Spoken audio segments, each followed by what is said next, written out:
Welcome to all of our listeners and viewers around the country and around the world. The chief executives of Detroit's big three automakers returned to Capitol Hill yesterday to plead for $34 billion in federal aid to bail out their industry. The company's CEOs all drove to Washington in hybrid vehicles after being criticized for flying in for hearings last month in separate private jets. That time around, they were sent home empty-handed, with congressional Democratic leaders demanding detailed business and spending plans from GM, Ford, and Chrysler. The company submitted those turnaround plans before the Senate Banking Committee on Tuesday, promising major changes such as producing smaller, more fuel-efficient cars, reducing vehicle models, and slashing executive pay and bonuses. This is Richard Wagner, CEO of General Motors, speaking to reporters after the hearing. The auto industry is an important one for the economy, and obviously it's under tremendous pressure in part because of the global financial crisis. So we put forth a plan which we think adjusts our business to a smaller market. Financially, GM is the most desperate of the big three. The company said it faced bankruptcy without $4 billion in federal loans by the end of the month, with billions more needed in 2009. But lawmakers said they were not convinced that the automakers could return to profitability, even with a massive infusion of government cash. After a 6-hour hearing, Senator Chris Dodd, the chair of the Senate Banking Committee, said he would try to assemble a plan to revive the automakers, asserting that inaction is not an option. A partial or complete failure of the domestic automobile industry would have ramifications far beyond manufacturing and pensions. It would affect virtually every sector of our economy. That includes the financial sector, which is a particular focus of this committee. A collapse within the auto sector would unquestionably worsen the credit crisis. Dodd supports a taxpayer rescue, but called on the Bush administration or the Federal Reserve to save the automakers because Congress might not do so. Dodd said Treasury Secretary Henry Paulson must explain why the car companies, which support 1 in 10 U.S. jobs, are less deserving of assistance than Wall Street banks and insurance companies, which received a $700 billion financial rescue program in September. The chief executives of the big three scheduled to appear again today before the House Financial Services Committee, with opposition to an auto industry bailout strong among Republicans and even among many Democrats. Congressional leaders have given themselves 1 week to make something happen. Wendy Thompson is a retired worker at American Axle in Detroit and the former president of UAW Local 235. She joins us from Detroit, where she's helping organize a caravan of auto workers to Washington, D.C., scheduled to arrive Monday morning. Ralph Nader, longtime consumer advocate, former presidential candidate, he catapulted to fame decades ago with his book Unsafe at Any Speed, which took on the auto industry. He joins us on the telephone from Washington, D.C. Let's start with Wendy Thompson. What do you think needs to happen right now? Well, we're going to Washington in a caravan because we think it's very important that a rank-and-file worker point of view come into this debate.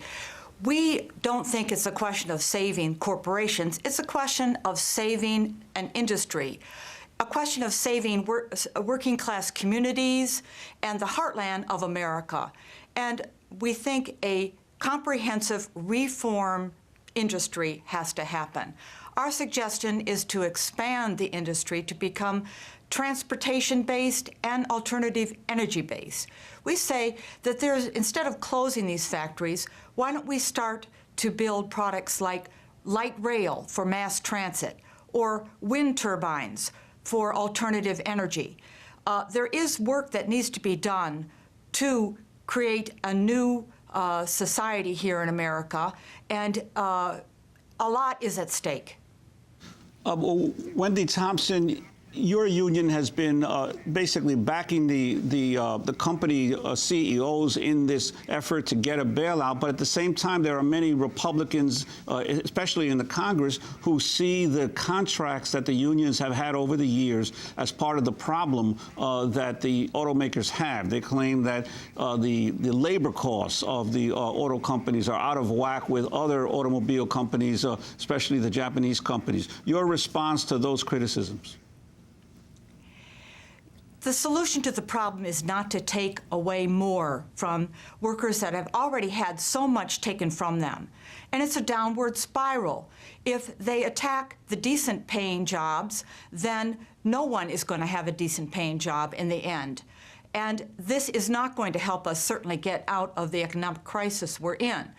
We are going to Washington not just for ourselves as auto workers, but for all American working people, because we think that unions and union wages is what's going to bring this country forward, not set it back. But we do feel that you do need government intervention here, that the corporations have not been pursuing the right path. And after all, the government is supposed to represent the people, and they should have oversight. And in fact, like they say, taxation without representation, well, if the American working people are investing in these corporations, they should have representation too. Compare, Wendy Thompson, the $700 billion bailout for the financial industry to what the automakers are asking for, and lay out the message you're taking to Washington. I mean, you're going big with these demands. If you're saying if they should get the bailout, what they should have to do, from saving auto workers' jobs to single-payer health care. That's right.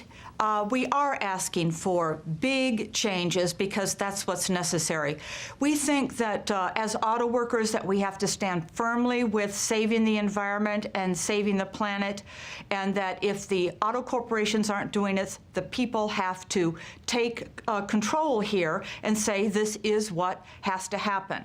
And that's the point of view we want to get across. We represent all working people. Ralph Nader, you have been a long time a critic in the past of the auto industry. Your perspective now on them coming to Congress and asking for this bailout?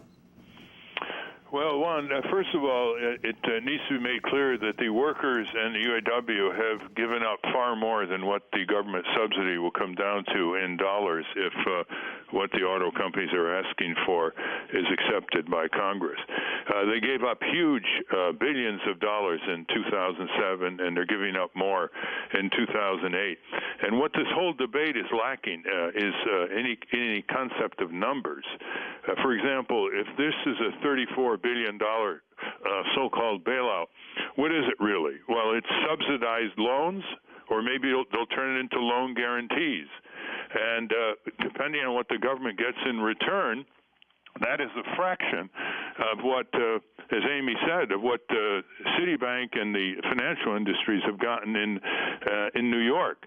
The reason why there's so much focus on this, on the auto companies, is not just its role in the American economy, but it's public. There are congressional hearings where the wave of gigantic bailout after bailout of Wall Street occurred largely on weekends in secret meetings between the Federal Reserve, the Treasury Department, and the Goliaths on Wall Street. And these were sweetheart deals.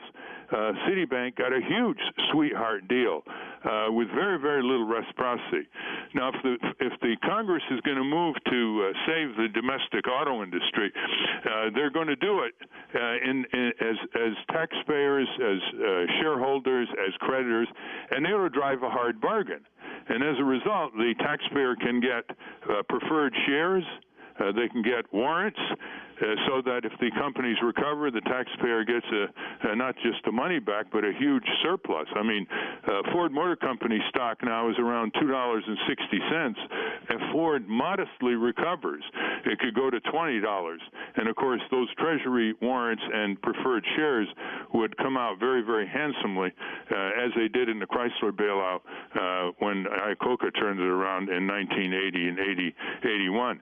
So what I think should be done is for the government to say, okay, you want our help, we are going to own a part of you.